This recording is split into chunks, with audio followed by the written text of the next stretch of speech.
Di antara Al-Fatihah ini mana yang paling kau hafal? Bismillahirrahmanirrahim hafal? Tidak. Jadi apa yang kau hafal? Amin. Tak bisa, karena amin bukan ayat. Bismillahirrahmanirrahim diulang sampai 7 kali. Itu pun jadilah. Masih cengok catatan sama malaikat. Ini kok lain catatan ini? Inna alaikum lahafizin. Bersama kamu ada malaikat penjaga, kiraman, mulia, katibin, menulis. Yang catatan ini lain tulisannya. Bismillahirrahmanirrahim, bismillahirrahmanirrahim, bismillahirrahmanirrahim, bismillah. Kenapa begini nih kata malaikat? Lapor, kenapa begini? Mu'allam. Masuk Islam. Sah Fatihah. Sah salatnya karena sah Fatihah. La salata, tidak sah salat liman lam yaqra bi Fatihatil Kitab. 114 surah tergabung dalam Al-Fatihah. Al-Fatihah tergabung dalam bismillah. Itulah mengapa segala amal kita diawali dengan bismillah. Kullu amrin dzibalin, semua amal yang baik-baik walam yubda bi bismillah, kalau tak dimulai dengan bismillah fahuwa aqta, maka amal itu putus. Hidup kita ini diawali dengan bismillah. Bismika Allahumma ahya wa amut, bermakna tidur kita terjaga, kita diawali dengan bismillah. Alhamdulillahilladzi ahyana ba'da ma amatana wa ilaihin nusyur. Bismillah, atas nama Allah ku cintai engkau, ku nikahi engkau, ku pinang anak bapa. Atas nama apa? Atas nama cinta. Perut. Atas nama Allah semua yang haram menjadi halal. Ayam, binatang, kotor, makan kotoran menjadi halal atas nama Allah ketika dia sebut nama bismillah. Allahu Akbar. Gimana cara motong ayam Pak Ustaz? Bismillah. Allahu Akbar. Tak sampai bismillahirrahmanirrahim, tak sampai. Kenapa? Tak sesuai perbuatan kamu dengan bunyi ayat itu. Bismillah, langsung potong. Motong sapi, motong kerbau, motong unta Idul Adha. Bismillah, wallahu akbar. Kenapa tak sampai ujung bismillahirrahmanirrahim? Ar-Rahman Maha Kasih, Ar-Rahim Maha Sayang. Kalau sayang kenapa dipotong? Itu maka tak sampai ke ujung. Cukup hanya atas nama Allah saja. Wa ma uhilla bihi li ghairillah, yang dipotong bukan atas nama Allah, maka dia tidak diterima Allah. Maka memotong kambing untuk pohon rindang, memotong sapi untuk yang bukan mencari ridha Allah, alat nusuk, untuk patung, untuk berhala, tak diterima Allah Subhanahu wa ta'ala. Makhluk tadi sudah cantik, bentuk fisiknya sempurna, ada roh di dalamnya, tapi dia tak tahu bagaimana cara hidup.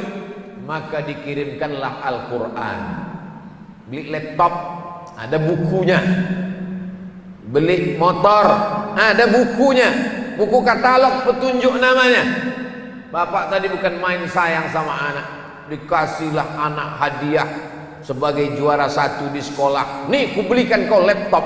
Laptop ini di dunia ini cuma ada 3. Di Makkah 1, di Amerika 1, di Balikpapan 1. Dibawa balik ke rumah, laptop pun dibuka. Begitu laptop dibuka, saking canggihnya, tak tahu macam mana cara menghidupkannya. Oh, tenang, ada katalog. Itulah guna katalog tadi. Ini di toko laptop tadi kita dikasih buku, bagaimana cara menghidupkannya. Katalog pun dibuka. Begitu dibuka, yang paham isi katalog itu cuma Jet Li sama Chuyun Fa. Satu lagi Andi Lau. Suka juga Ustaz di film kungfu kan? Bahasanya bukan bahasa kita. Kalau laptop tak bisa dihidupkan karena tak paham katalognya, kalau mobil, motor, radio, komputer tak bisa diaktifkan karena tak paham katalognya, bagaimana kita paham hidup tidak mengerti katalog hidup? Buku petunjuk katalog. Apa itu buku petunjuk hidup? Zalikal kitabu la raiba fihi hudan lil muttaqin. Inilah katalog hidup. Hudan. Hudan itu artinya petunjuk. Bersimpang jalan menuju airport, menuju kota Balikpapan. Tak paham. Bagaimana kita tahu arah? Hudan, petunjuk jalan. Bagi siapa? Lil muttaqin. Bagi orang yang takut kepada Allah Subhanahu wa taala. Orangnya muttaqin, sifatnya takwa. Maka yang sholat di masjid At-Taqwa ini orang yang takut semuanya. Amin. Memang kalau pakai masker itu tak kedengaran bunyi aminnya Pak Ustaz. Namanya amin silent. Tapi waktu sholat tadi alhamdulillah kedengaran. Ghairil maghdubi alaihim waladdallin.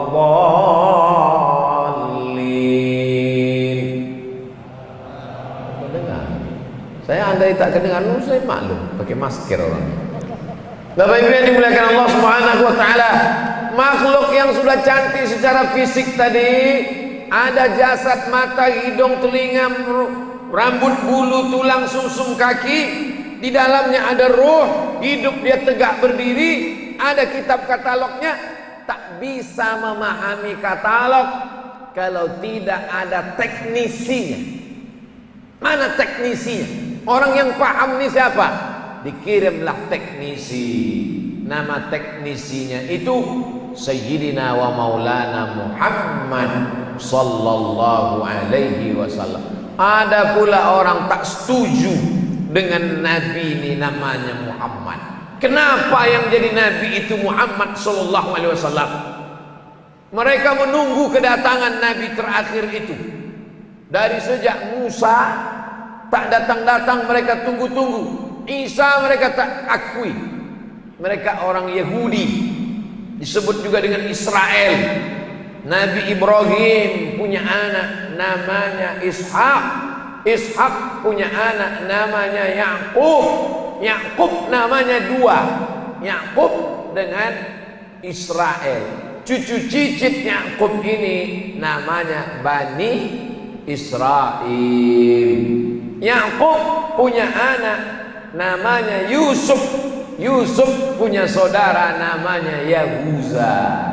Yahuza punya anak cucu cicit keturunan, itulah yang disebut dengan Yahudi.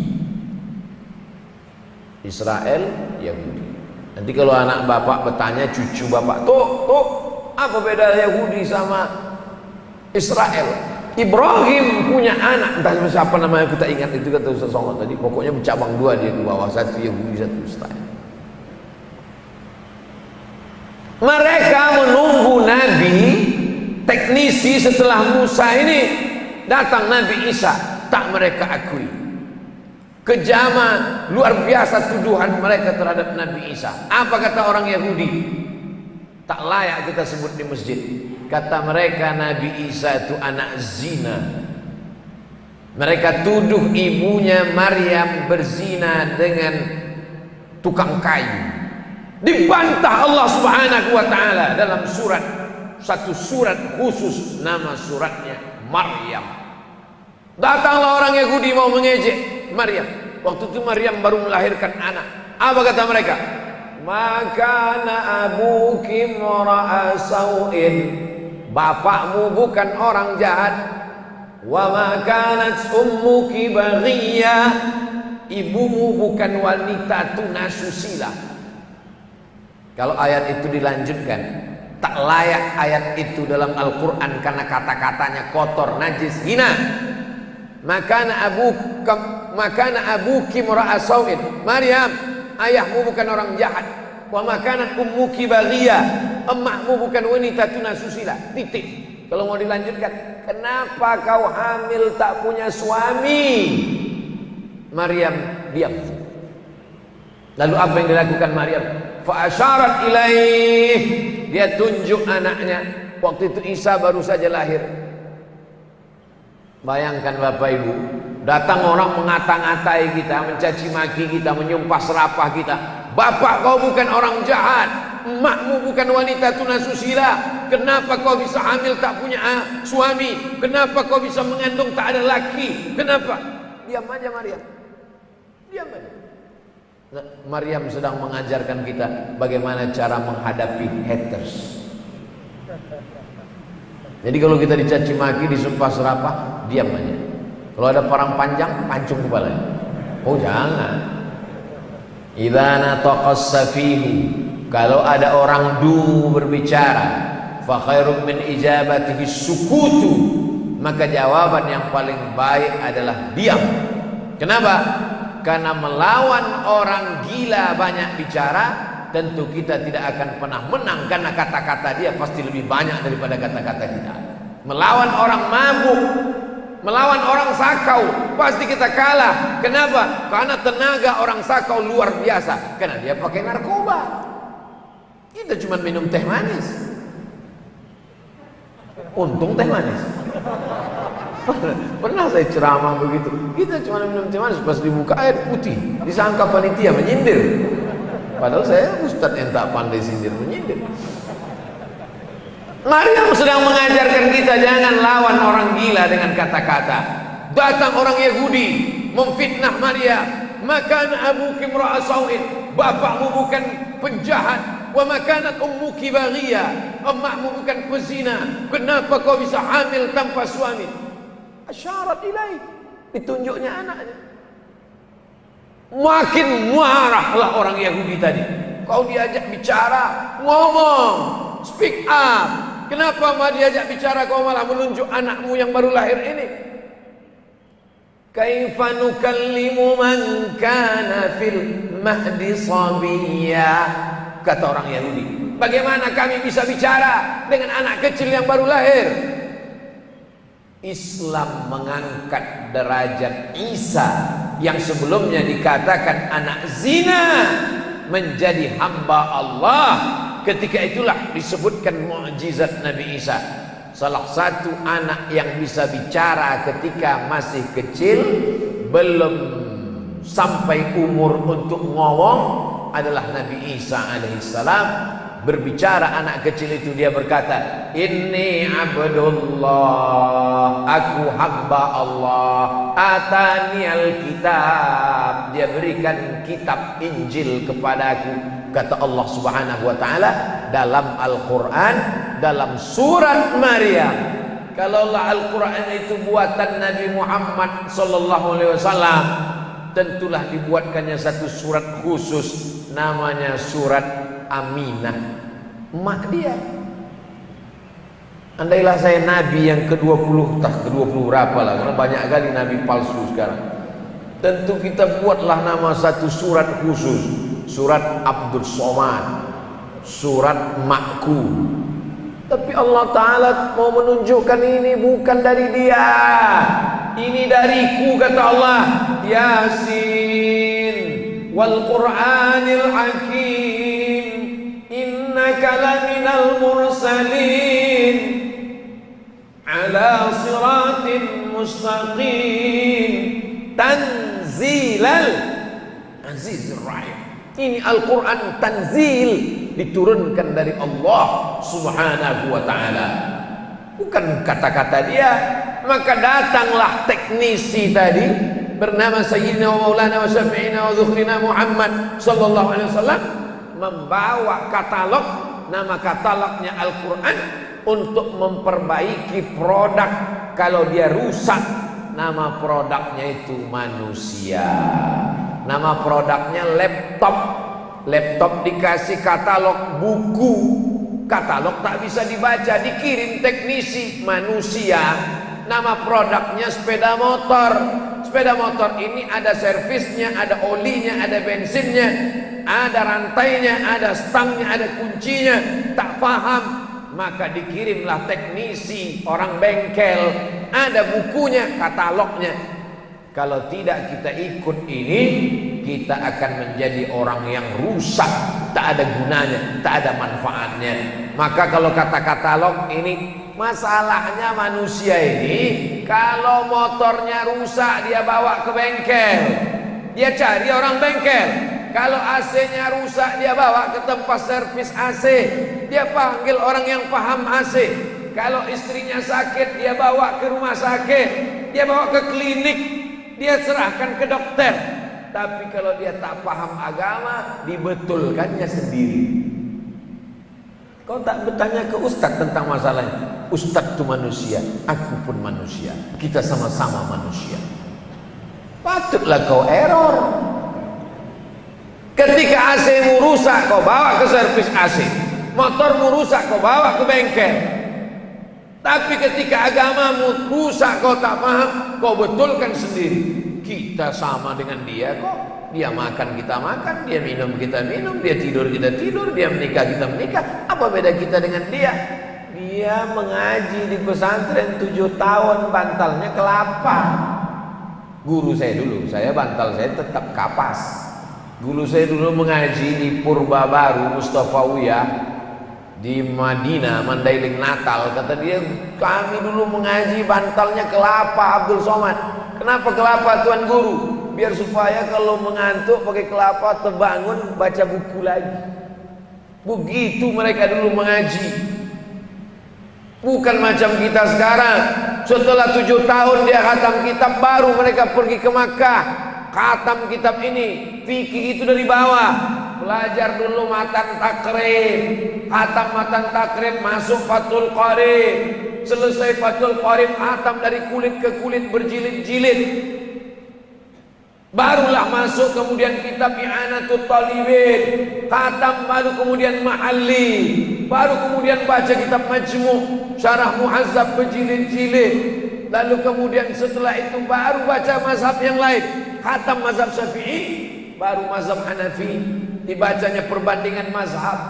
Begitu mereka belajar. Bukan macam kita sekarang. Belajar satulah cuman pelajaran PAI, mata kuliah pendidikan agama Islam. 2 SKS, 16 tatap muka, potong 3.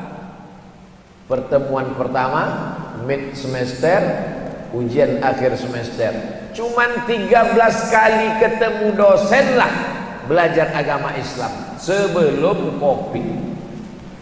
Setelah Covid tak ketemu sama sekali, online. Pasang foto, daftar, habis itu hilang. Bagaimana kita mau memahami agama Islam? Oleh sebab itu jangan pernah berhenti mengaji dan mengkaji. Apakah ada batasnya kita belajar agama? Tidak. Belajar agama ini seperti berjalan di tepi pantai. Alhamdulillah mudah untuk memberikan gambaran belajar di tepi pantai di Balikpapan. Kenapa? Karena Balikpapan ada pantainya. Keluar dari masjid ini nanti pergilah ke tepi pantai. Pertama kita berjalan di tepi pantai, airnya semata kaki. Mulai masuk agak ke dalam, airnya ke lutut. Mulai agak ke tengah, airnya sepinggang. Mulai agak masuk, airnya sedada. Makin ke tengah, kita makin tenggelam dan makin tak tahu apa-apa. Begitulah orang belajar mazhab Syafi'i, mazhab ini aja yang betul, ini salah. Begitu mulai belajar mazhab Hanafi, oh ternyata begitu. Belajar mazhab Maliki, oh ternyata begitu. Belajar mazhab Hambali, oh ternyata begitu. Semakin tenggelam kita ke tengah, semakin kita tak tahu apa-apa. Di Al-Azhar diajarkan itu. Supaya apa? Supaya dia tidak menyalah-nyalahkan orang lain. Dia sangka mazhab dia saja yang betul, yang lain masuk neraka semuanya. Surga itu diciptakan Allah. Wasari'u ila maghfiratin min rabbikum. Masuklah kamu ke dalam surga Allah. Wa jannatin 'arduhas samawati wal ardh. Surga yang seluas langit dan bumi. Langit 7 lapis, bumi 7 lapis. Begitulah luasnya surga. Tiba-tiba surga itu di kaplingnya yang masuk cuma dia sama bininya sama mertuanya, 3 ya. Sunyi sekali surga itu. Ustaz Somad tak masuk, aku tak mau satu surga sama dia. Gitu pula katanya. Masya Allah, tabarakallah.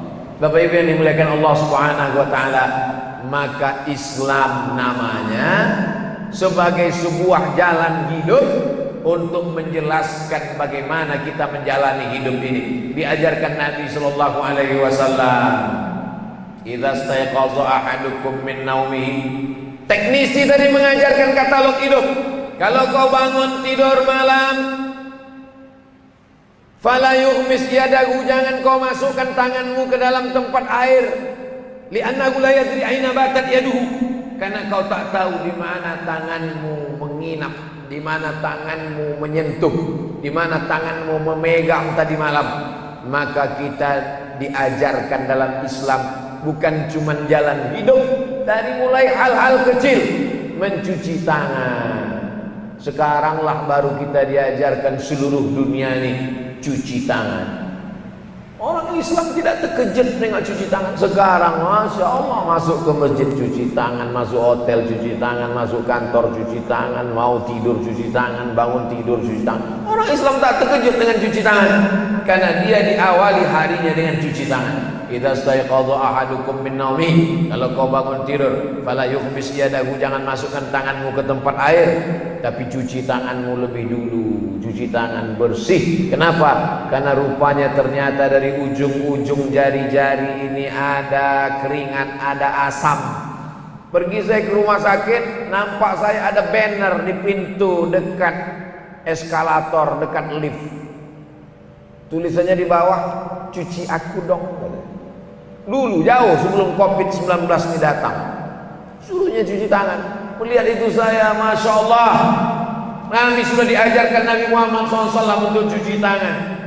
Kalau kita pergi ke rumah makan yang mewah, yang mahal, tempat orang kaya-kaya yang luar biasa itu, ada rumah makan itu Bapak Ibu, mahal-mahal, supnya 1 juta, ikannya, ayamnya luar biasa. Banyak orang masuk ke situ, keluar meneteskan air mata semua, saking mahal. Sudahlah dipesan, tak pula dimakan, hanya ditengok-tengok aja. Karena rupanya orang kaya ini duitnya banyak, penyakitnya lebih banyak lagi. Dimakan ini kolesterol, dimakan ini gula darah, dimakan ini jantung koroner. Akhirnya dia cuma tengok foto-foto aja, foto untuk update status. Itu namanya makan demi style, demi gaya hidup. High style, style gaya hidup, high tinggi, gaya hidup tingkat tinggi. Islam tidak mengajarkan demikian. Kulu, makanlah, washrabu, minumlah, wala tusrifu. Bukan untuk berlebih-lebihan, lebih mahal, restoran lebih nikmat, restoran lebih high quality. Dalam Islam kita diajarkan makan liyuqima sulbahu, untuk menegakkan tulang belakang. Kenapa tulang belakang mesti tegak? Karena syarat solat adalah tegak berdiri. Kalau tak sanggup boleh duduk di kursi. Tegak tulang belakangnya, mengangkat takbiratul ihram, Allahu Akbar. Ada orang makan untuk memperturutkan hawa nafsu, ada. Karena nafsu makan itu cuma sejengkal misalnya. Seenak-enaknya makan, setinggi-tingginya jabatan, sekaya-kayanya orang, enaknya makan itu cuma sejengkal. Asal lewat ke dalam udah tak ada lagi rasanya. Kalau tak percaya tanya dokter. Hanya sejengkal inilah cuman enaknya makanan ini. Dari mulai masuk ke dalam, di sinilah cuman. Habis itu ke dalam sudah tak ada lagi rasanya. Maka Islam mengajarkan kita tidak memperturutkan ini semua. Jamaah yang dimuliakan Allah Subhanahu wa taala, Islam mengajarkan sedemikian detailnya. Lalu kemudian bagaimana setiap perubahan waktu ini kita mesti mencantolkan. Jasad ini mesti didekatkan dengan roh, roh ini mesti didekatkan dengan yang menciptakan roh, Allah Subhanahu wa ta'ala. Terjadi pergeseran suhu bumi. Kapan terjadi pergeseran? Malam, sejuk, dingin, tak ada matahari, tiba-tiba bergeser masuk waktu subuh. Wasubhi idza tanaffas, ketika subuh mulai terlihat kelihatan, terbitlah fajar shadiq. Ketika terjadi perubahan suhu bumi, maka kita takut, khawatir. Orang kalau melihat suatu perubahan itu takut, cemas. Anak kecil, lampu hidup, begitu lampu mati, terjadi perubahan, dia terkejut, dia ngeri, dia cemas, dia takut.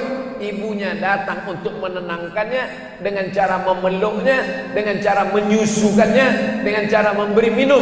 Untuk apa? Untuk menenangkan, karena khawatir terjadi perubahan. Maka kita juga ditenangkan Allah.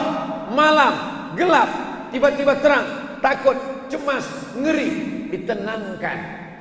Siang terang, tiba-tiba berubah, malam gelap, cemas, ngeri, ditenangkan. Coba perhatikan, 5 waktu sholat kelimanya itu terjadi ketika terjadi perubahan. Subuh terjadi perubahan awal hari. Zuhur terjadi perubahan tergelincir matahari. Asar terjadi perubahan matahari condong agak redup. Maghrib terjadi perubahan pergeseran antara malam dan siang. Isya sempurna, habis merah di ufuk barat, tenggelam matahari sempurna, masuklah waktu isya. Kita tidak memperhatikan alam. Dulu orang kalau dia mau sholat dia perhatikan alam. Subuh dia tengok, oh fajar sodik, fajar kazib belum, fajar sodik. Zuhur dia tengok alam, dia tegak berdiri, dia tengok bayang-bayangnya. Kalau bayang-bayangnya belum ada, belum masuk waktu zuhur. Ketika bayang-bayangnya bergeser, masuk waktu zuhur. Asar, bayang-bayang setinggi ukuran, sepanjang ukuran yang punya bayang-bayang, lebih sedikit, masuk waktu asar. Maghrib tenggelam matahari, nampak syafaq ahmar, merah di ufuk barat, habis merahnya masuk waktu isya. Dulu orang memperhatikan alam. Orang sekarang sholat tidak melihat alam. Yang dilihatnya apa? Handphone. Waktu sholat balik papan, enter sholat. Kurang memperhatikan alam semesta. Maka ketika kita datang khawatir, cemas, takut, ngeri, 5 waktu diajarkan untuk mendekatkan roh kepada yang punya roh. Wasubhi idza tanaffas, masuk waktu subuh, kita pun mendekatkan diri. Salat subuh namanya. Salat subuh tidak langsung subuh, tapi ada pemanasan qabliyah subuh. Usolli sunnatas subhi rak'ataini qabliyatan. Sebelum masuk ke dalam salat itu mensucikan diri. Qad aflaha man tazakka. Beruntunglah orang yang membersihkan, mensucikan dirinya. Wa dzakara asma rabbih fa shalla. Tazakka dulu. Setelah tazakka, zakara. Setelah zakara, shalla. Jadi kalau ada orang langsung shalla, tidak diterima salat kalau tidak wudu, tak diterima salat kalau tidak tayamum, tak diterima salat kalau tidak mandi wajib. Kalau mandi wajib dia mati Pak Ustaz, karena dia kena penyakit tulang akut, tak bisa kena air. Jangankan kena air, menengok air pun pingsan. Tayamum, jangankan orang mandi wajib, jenazah pun bisa ditayamumkan. Salah satu penyebab jenazah boleh ditayamumkan karena penyakit menular. Mana bisa mentayamumkannya? Bisa. Makanya orang dokter rumah sakit diberikan penyuluhan.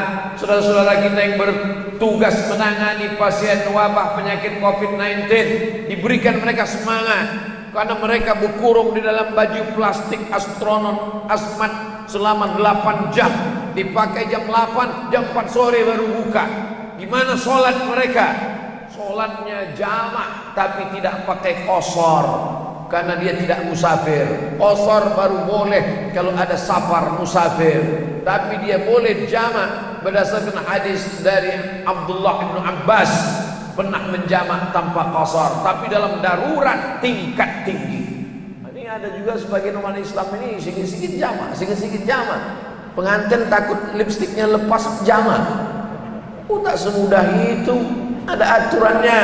Ini saudara kita ini sulit, bajunya itu mahal, dibeli pakai APBD, bukan sekedar buka. Orang operasi di rumah sakit, dokter mengoperasi dari mulai jam 8 pagi sampai jam 2 siang. Bagaimana dengan zuhurnya? Sampai jam 3 habis waktu zuhur, masuk waktu asar, jamak. Ini dokter ini baru hijrah ini, ikut pengajian Ustaz Somad, dia sholat on time, pas jam 12.30 azan, Allahu Akbar, Allahu Akbar, langsung izin. Perawat-perawat, kalian uruslah ini, aku mau sholat dulu. Matilah kawan itu. Ada aturan yang diberikan Allah Subhanahu wa ta'ala. Begitu terjadi pergeseran waktu, kita pun bersuci. Orang-orang kaya, orang-orang hebat itu pergi ke rumah makan, restoran, di situ disediakan wastafel. Apa yang dia lakukan pertama kali? Dia sing-singkan lengan bajunya, dia buka jasnya, dia buka kemejanya, lengannya, lalu dia cuci tangannya. Habis cuci tangan dia basuh muka. Habis itu disediakan ada di situ anduk kecil, dia keringkan. Untuk apa? Fresh, refresh, penyegaran. Ternyata untuk menyegarkan itu dengan air. Tangan kena air, muka kena air. Fresh. Naik pesawat, begitu duduk, lalu kemudian datanglah pramugari membawakan anduk, berasap anduk itu karena habis kena panas. Dikasih untuk cuci muka. Tapi saya, Pak Ustadz, tak pernah dikasih mereka anduk naik pesawat. Iyalah, kau duduk kelas ekonomi. Ini Ustadz cerita ini karena Ustadz naik kelas bisnis. Enggak, aku ekonomi juga. Cuman ku intip-intip dari belakang. Oh, begitu rupanya orang kaya itu. Tak mandi, cuci muka aja. Masa? Cuci muka, habis dikorek-koreknya, ke telinga, ke leher, baru dikasihkannya lagi. Baru maksudnya masuk sini, baru habis itu dikasihnya kita. Maka tak pernah saya pakai. Teringat saya tak siapa berapa orang nak makainya tadi. Untuk apa? Untuk fresh. Maka Islam diajarkan bukan cuma membasuh muka dan tangan. Muka, idza qumtum ila shalah, kalau kamu mau salat, faghsilu wujuhakum, muka 3 kali. Wa aydiyakum ilal marafiq, tangan sampai siku. Wamsahu bi ru'usikum, kepala tidak dibasuh, tidak dicuci, tapi diusap. Tangan dibasahkan, diusap kepala sampai telinga. Wa arjulakum ilal ka'bain, kaki sampai mata kaki. Fisiknya bersih, zahirnya suci, tapi di dalam masih ada rasa berdosa. Maka dosanya pun sekaligus lepas. Karena selesai itu dia angkat tangan. Asyhadu an la ilaha illallah la syarikalah wa asyhadu anna Muhammadan abduhu wa rasuluh. Allahumma ja'alni minat tawwabin waj'alni minal mutatahhirin waj'alni min ibadikas salih. Syarat untuk menjadi saleh mesti mutatahhirin. Mutatahhirin tidak terima kalau tidak tawwabin. Tawwabin balik ke jalan Allah, taubat, taubatan nasuha. Minum khamar, sabu-sabu, narkoba, zina. Innallaha la yaghfiru an yushraka bihi. Allah tidak menerima dosa syirik, mempersekutukan Allah, menyembah selain Allah. Wa yaghfiru ma duna dzalik. Allah ampuni dosa yang lain liman yasha. Tawabin. Setelah tawabin cukup hanya taubat saja. Tidak. Mutatahhirin, mandi, taubat. Sebelum jamaah bubar, harap jangan dulu keluar masjid, karena selesai sholat Jumat nanti akan ada saudara kita yang bersyahadat mu'allaf masuk Islam supaya disaksikan semua. Itu mu'allaf habis bersyahadat maka dia mandi. Orang maaf selesai berhubungan mandi, selesai melahirkan anak nifas mandi, habis selesai kotoran najis mandi. Islam mengajarkan bersih zahir, bersih batin. Kotoran najis, tapi ada yang tidak kotoran hadas. Itu beda kotoran zahir dengan batin. Yang najis nampak kencing kotoran, tapi ada yang tidak nampak hadas. Makanya orang bersuci itu dari najis dan hadas. Hadas dibagi lagi, hadas besar dan hadas kecil. Nawaitu raf'al hadasil asghari listibahati salati fardu alayya lillahi ta'ala. Diucapkan itu pada awal bismillah. Kapan kita berwudu itu Pak Ustaz? Ketika air mengenai anggota wudu yang pertama wajah, disitulah niat masuk. Bismillah, disitulah masuk. Aku berniat untuk berwudu, membersihkan dari hadas kecil supaya aku bisa mendekatkan diri kepada Allah. Ketika air disiramkan ke wajah, keluarlah dosa-dosa biji mata. Ketika air disiramkan ke tangan, keluarlah dosa-dosa tangan. Ketika air diusapkan ke kepala, keluarlah dosa-dosa otak, pikiran jahat, kotor, hasad, dengki. ketika air diusapkan ke telinga, keluarlah dosa-dosa pendengaran yang tak baik. Ketika air disiramkan ke kaki, keluarlah dosa-dosa dari celah-celah kuku kaki. Seandainya dibukakan Allah hijab, maka nampaklah kotoran-kotoran itu mengalir dengan air. Makanya berwudu bukan sekedar menyiramkan air, tapi ada perenungan, suci zahirnya, suci batinnya, minta menjadi orang yang taubat, minta menjadi orang mutatahhirin, barulah dia minta menjadi min ibadika shalihin, menjadi orang yang saleh. Syarat saleh dua, saleh zahir, saleh batin. Syarat orang menjadi saleh dua, saleh kepada Allah, saleh kepada makhluk. Berapa banyak orang kepada Allah saleh, salat tahajud, salat witir, salat duha, saleh kepada Allah, tapi menganiaya orang, zalim. Tidak ada gunanya saleh kepada Allah kalau tidak saleh kepada manusia, karena amal-amal ini akan dihabiskan oleh manusia. Ittaquz zulma, jangan sampai kalian menzalimi orang lain. Fa inna zulma zulumatun yaumal qiyamah, karena perbuatan zalim hanya akan menjadi kegelapan pada hari kiamat. Kalau ada orang yang gelap di dunia ini, insya Allah kiamatnya terang. Maksudnya Pak Ustaz, mohon maaf, beribu maaf. Kalau ada saudara kita yang kehilangan penglihatan, buta tak nampaknya, akan berakhir dengan kematian. Mati, selesai.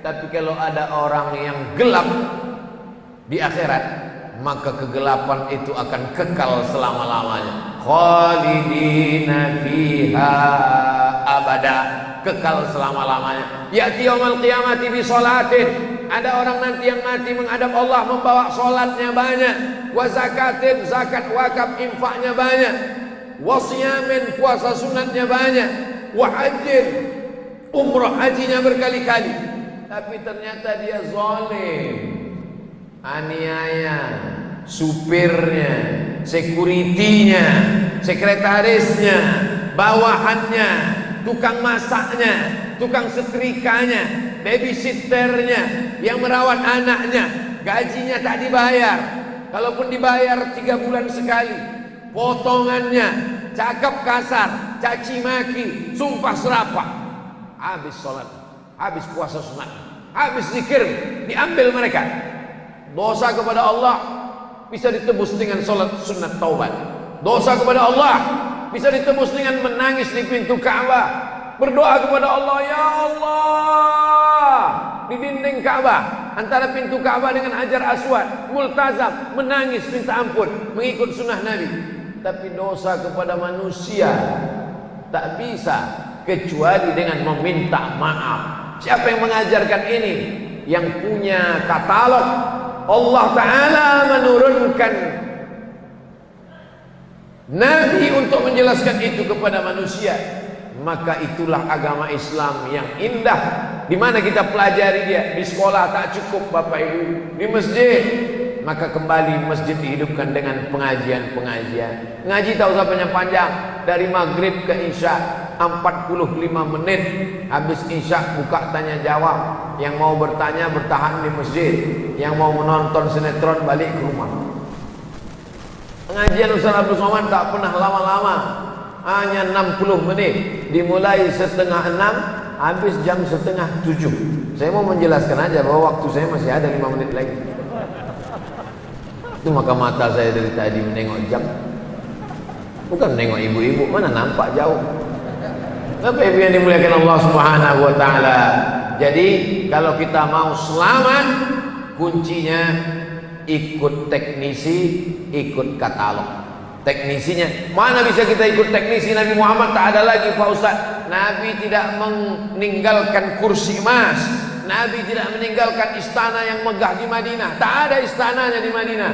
Yang ada di Madinah itu istana raja kerajaan Saudi Arabia, kerajaan. Tak ada istana Muhammad SAW, tak ada istana Abu Bakar, istana Umar, istana Utsman, istana Ali. Tak ada. Yang ada itu mana? Nabi hanya meninggalkan taraktu fikum amraini, ku tinggalkan kepada kamu cuma 2 saja. In tamassaktum bihima, kalau kamu berpegang kepada yang 2 ini, lan tadillu abada, tak akan sesat kamu selamanya. Kitab Allah Al-Quran, kaji tafsir.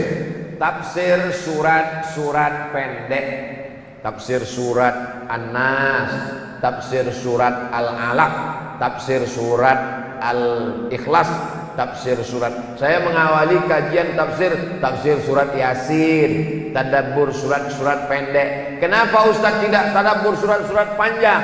Karena surat pendek itu yang dibaca dalam sholat, sehingga ketika jamaah sholat dia paham. Bismillahirrahmanirrahim. Qul a'udzu birabbil falaq. Aku berlindung kepada Allah pemilik falak. Masuk waktu subuh. Min syarri ma khalaq. Aku berlindung kepada Allah dari kejahatan seluruh makhluknya, jin, manusia, hantu, setan. Wa min syarri ghasiqin idza waqab. Aku berlindung kepada Allah dari kejahatan waktu malam. Falak awal pagi, siang. Ghasiqin idza waqab awal malam. Karena waktu cuma dua, siang dan malam. Falak subuh awal siang, ghasiqin idza waqab petang awal malam. Wa min syarrin naffasati fil 'uqad. Aku berlindung dari kejahatan naffasat. Naffasat, perempuan yang suka meniup-niup, menghembus-hembus simpul tali. Diambilnya rambut orang, diambilnya kuku orang, diambilnya air ludah orang, diikatnya di simpul tali, ditiup-tiup. Tukang sihir, dukun, santet, black magic. Wa min syarrin naffasati fil 'uqad. Kenapa mereka pakai dukun, pakai sihir, pakai magic? Wa min syarri hasidin idza hasad. Karena dengki. Jadi kaji tafsir. Ku tinggalkan cuma dua, Al-Quran, kaji tafsir. Wa min syarri hasidin idza hasad. Yang kedua adalah sunnah, kaji hadis. Dua-dua ini saya pakai di masjid yang saya rutin mengajar. Kajian tafsir surat-surat pendek, kajian hadis. Sampai hari ini belum lagi khatam buku At-Targhib wa Tarhib karya Al-Hafiz Al-Munziri, 1000 halaman, baru dikaji beberapa. Ini nampaknya buku Ustaz ini 2 gendangnya Pak Ustaz. Kalau tak buku ini khatam, Ustaz khatam. Kalau saya khatam mati duluan, dilanjutkan oleh Ustaz lain. Kalau buku itu khatam, pindah ke buku yang baru. Tapi Nabi tidak meninggalkan kertas kosong. Hadis tidak bisa menjelaskan dirinya sendiri. Maka ada warisan yang ketiga, al-ulama warasatul anbiya. Para ulama, mengajilah. Anak-anak masukkan ke pondok pesantren. Ibu-ibu, pengajian habis asar hari Jumat, hari Kamis. Kajian kantor pagi-pagi. Jangan jadikan pengajian sebagai pelengkap penderitaan. Sudahlah Covid, gaji 13 belum turun, ada pengajian pula lagi. Musibah besar. Insya Allah kalau ini kita laksanakan selamat. Habis 60 menit. Nanti kalau ada orang bertanya apa isi pengajian Ustaz Somad tadi, teknisi sama katalog. Insya Allah kalau kita ikuti apa kata teknisi, kita pahami katalog hidup kita akan selamat. Tapi kalau tidak, hidup ini singkat, tapi efek penderitaan yang akan kita terima, khalidina fiha abada. Di surga khalidina fiha abada, di neraka pun khalidina fiha abada. Itulah yang dapat saya sampaikan. Terima kasih atas segala perhatian. Mohon maaf atas segala kesilapan dan kekhilafan. Ala hazin niat, untuk niat yang baik-baik, yang dililit hutang supaya dilepaskan Allah dari hutang piutang, yang punya anak dijaga Allah dari narkoba, LGBT, penyakit seks dan lain sebagainya. Ala hazin niat. Al-Fatihah. A'udzubillahi minasyaitonir rajim. Bismillahirrahmanirrahim. Alhamdulillahirabbil alamin arrahmanir rahim maliki yaumiddin. Iyyaka na'budu wa iyyaka nasta'in. Ihdinas siratal mustaqim. Siratal ladzina an'amta 'alaihim ghairil maghdubi 'alaihim waladdallin. Amin. Allahumma inna nas'aluka salamatan fid din. Berikan kami keselamatan dalam menjalankan agama ini ya Allah.